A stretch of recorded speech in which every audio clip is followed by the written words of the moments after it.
Hey gang, what's going on? I have some news for you that's reflective of the pitching market, and I have a post-game recap. Sorry I'm so late, but I had to take care of some family stuff first. Now, let's start with the pitching market stuff first. One of the top arms in relief is off the market, Daniel Bard from the Rockies. He has not been traded. They're actually keeping him. They're giving him a 2-year, $19 million extension. So he's officially off the market. There's still plenty of relievers that are still available, and it pertains to the Yankees. You know, the Yankees, in my opinion, they need 2 relievers. Or at least one, so they'll have to pivot elsewhere. I know he's one of their targets, but that's going to happen. Now, it's crazy because Aroldis Chapman is all of a sudden becoming relatively competent at the lower leverage kind of mid-relief game, like the 6th-inning guy. He was pretty good today. He was pretty crisp the last game, too, and he's looking much better than he has a couple weeks ago, ever since he came back from his injury. Now, I don't know if he's going to be on the playoff roster, but if he keeps pitching like this, he could be on the playoff roster. One way or another, he's out by the end of the year anyway. But I can't see the Yankees using him in more high-leverage situations now. I think, with the guys that they have, and even some of the guys, Johnny Lasagna, starting to look better. I think they trust him a little bit more than Chapman, and I think they should be bringing in a power arm. Now, staying on the pitching market, Frankie Montas now is the number 1 target for the Yankees. We've talked about this, and what we're hearing now is now that the A's have gotten wind of, now that they know what the ransom was for Luis Castillo, they're looking for something very similar for Montas. So this could slow the market down too. So it could lead the Yankees to pivot to other areas. Now I don't really know what the other pivot points are. We're hearing Jose Quintana, we're hearing Noah Syndergaard, but they can't be the guys that the Yankees get. Except without Montas, even if it's bolted him, can't do it. Noah Syndergaard would have to be a second guy after another starter.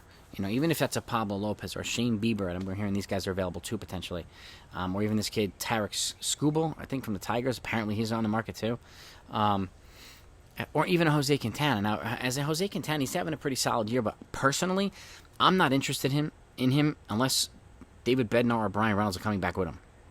That's it. Period. We get that solid power relief guy, or we get another bat that can solve multiple lineup problems too and give some more versatility to this lineup that they're starting to take advantage of with Andrew Benetendi's contact skills. So his effect is slowly taking effect. So I'm liking what I'm seeing with Andrew Benetendi, but I think they still could go with another bat.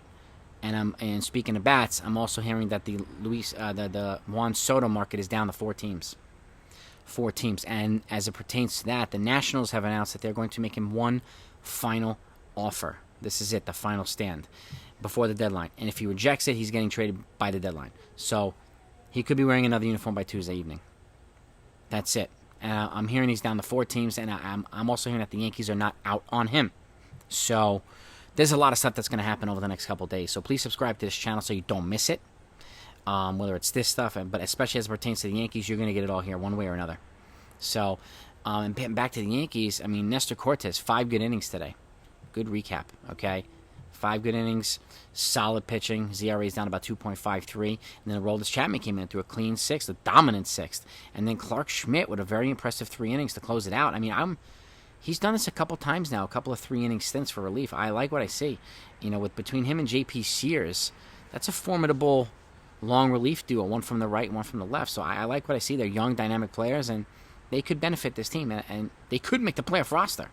So I don't know what it's going to look like by the end of the season because we don't know who else they're bringing at the deadline, but they could make this roster. So we'll see. But offensively, DJ went yard, Karp went yard, and Aaron Judge hit it was a 42nd home run, I think it is, and his 200th career home run. So he's well on his way to, the front runner for the MVP in 2022. Hopefully he'll continue this pace, and hopefully the Yankees will continue this pace. They're 69-33, so they're back up to 36 over 500. And they won the series. They're going for the sweep tomorrow. If they go for the sweep tomorrow, they'll be the first. If they get the sweep, they'll be the first team to 70 wins.